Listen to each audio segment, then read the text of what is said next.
अस्सलाम वालेकुम नाज़रीन, कल्याण न्यूज़ सां गॾु मां आहियां सारंग लतीफ़। अचो त नज़र विझूं अॼु जी अहम ख़बरुनि ते।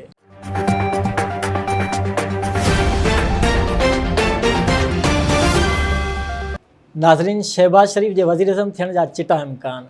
नए वज़ीर अज़म लाइ शहबाज शरीफ़ ऐं शाह महमूद कुरैशी मैदान ते अची विया। पीटीआई जा एतिराज़ रद्द कंदे शहबाज शरीफ़ जा नामज़दगी काग़ज़ मंज़ूर कया विया।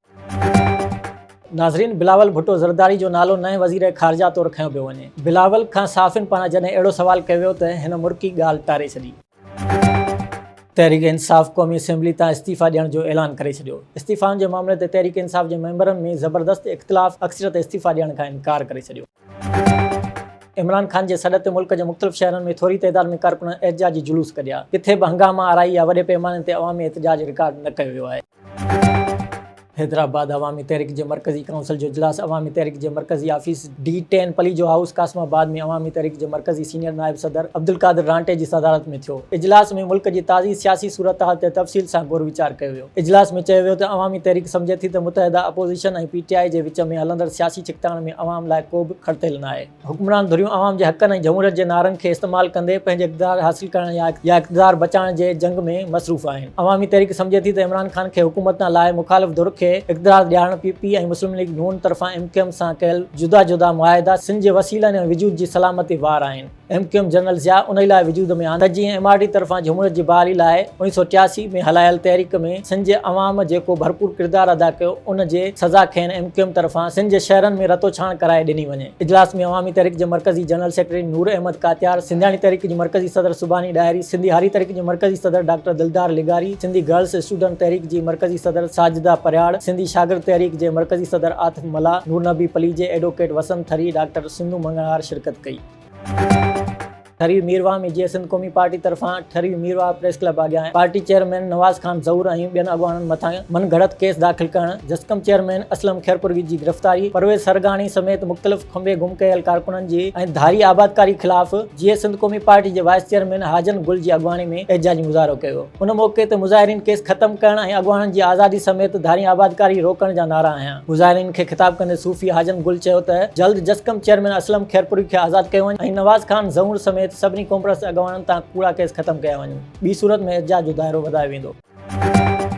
लाड़काणे भरिसां ॻोठ ताहिर ख़ान मुगेरी जे रहिवासी ॻोठाणे सगीर हुसैन मुगेरी पंहिंजे भाइरनि गुलाम शबीर मुगेरी ऐं गुलाम मुर्तज़ा मुगेरी सां गॾिजी लाड़काणो प्रेस क्लब में प्रेस कॉन्फ्रेंस कंदे चयो आहे त साल 2016 दौरान मां ॻोठ सबागो ख़ान मुगेरी जे रहिवासी गुलाम रसूल मुगेरी खां 25 लख रुपयनि एवज़ देह पखो में 1 एकड़ 28 घंटा ज़मीन ख़रीद कई हुई। अहिड़ी लिखत पिणु मूं वटि मौजूदु आहे। जॾहिं त गुलाम रसूल मुगेरी जे फोत थियण खां पोइ संदसि भाउ डॉक्टर इब्राहिम मुगेरी मूंखे ॼाणायल ज़मीन जो कब्ज़ो न पियो ॾिए। जीअं कुझु ॾींहं अॻु प्रेस कॉन्फ्रेंस कंदे मूं समेत मुंहिंजे चाचे इमदाद हुसैन मुगेरी भाइरनि ऐं ॿियनि माइटनि मथां 10 लख रुपया भतो वठण जो कूड़ो इल्ज़ाम लॻायो आहे। हिन चयो त आउं ज़मीन ते कब्ज़े बाबति DIG लाड़काणो खे दरख़्वास्त ॾियण सां गॾु बिरादरी जे मुअज़्ज़ज़नि खे शिकायतूं पिणु करे चुको आहियां, पर बासर डॉक्टर इब्राहिम मुगेरी कंहिंजी ॻाल्हि ॿुधण लाइ तयारु न आहे। जीअं कुझु अर्सो अॻु पखो थाणे ते असां मथां कूड़ो केस दाख़िल करायो आहे ऐं हिन वक़्तु हू धमकियूं ॾेई रहियो आहे जेको ज़ुल्म ऐं ज़्यादती आहे। हिन IG Sindh DIG Larkana SSP कंबर शहदादकोट ऐं ॿियनि वसवारनि खे अपील कई त मामले जो नोटिस वठी बासरनि ख़िलाफ़ कार्रवाई करे ख़रीद कयल ज़मीन ते कब्ज़ो असांखे ॾियारे इंसाफ़ ऐं तहफ़्फ़ुज़ फ़राहम कयो वञे।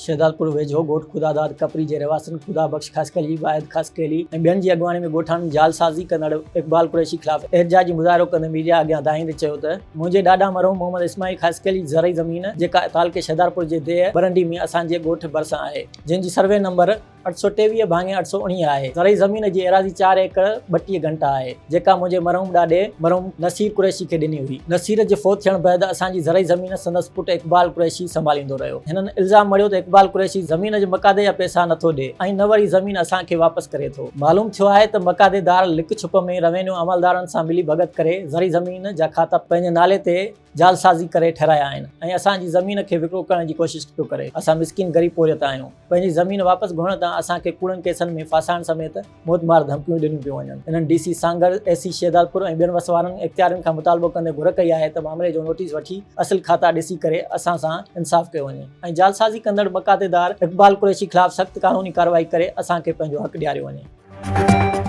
शाहपुर जानिया में जसकम जे सॾ ते सिंध दुश्मन मंसूबे बहिरिया टाउन ऐं ॿियनि रिथाउनि ख़िलाफ़ प्रेस क्लब वारो एहतजाजी मुज़ाहिरो कयो वियो। एहतजाज जी अॻवानी गुल डायरी, ज़फर बुगियो, आबिद अबड़ो, आदिल निगारी, सदाम सिंधी, शहजाद सोलंकी ऐं सोहेल डायरी करे रहिया हुआ। हुन मौके ते हिननि चयो त बहिरिया टाउन सिंध दुश्मन मंसूबो आहे जेको सिंध जी तारीख़, कल्चर, सकाफ़त, कोहिस्तान जी क़दीमी ॻोठनि ऐं तारीख़ी क़ब्रिस्तान खे मसमार करे रहियो आहे। तंहिं करे उन सिंध दुश्मन रिथा ख़िलाफ़ ख़ामोश नथो वेही सघिजे। हिननि चयो त मलक रियाज़ ऐं संदसि पुट ते परॾेह में बि केस दाख़िल आहिनि। हीउ इंटरनेशनल तौरु बदनाम आहे। सिंध सरकार हिन जी मुकमल सपोर्ट पई करे। सिंध सरकार बहिरिया जे जदोजहद खे रोकण लाइ सिंधियुनि जे पुरअमन एहतजाज ते हमलो करे सिंध सरकार सिंधी माण्हुनि ते कूड़ा केस दाख़िल कराया। हिननि वधीक चयो त सिंध जा हिलाली पुट कूड़नि केसनि खां नथा डिॼनि। बहिरिया टाउन ख़िलाफ़ जदोजहद खे अॻिते वधाईंदे बहिरिया टाउन ख़िलाफ़ सिंध में भरपूर एहतजाज कयो वेंदो।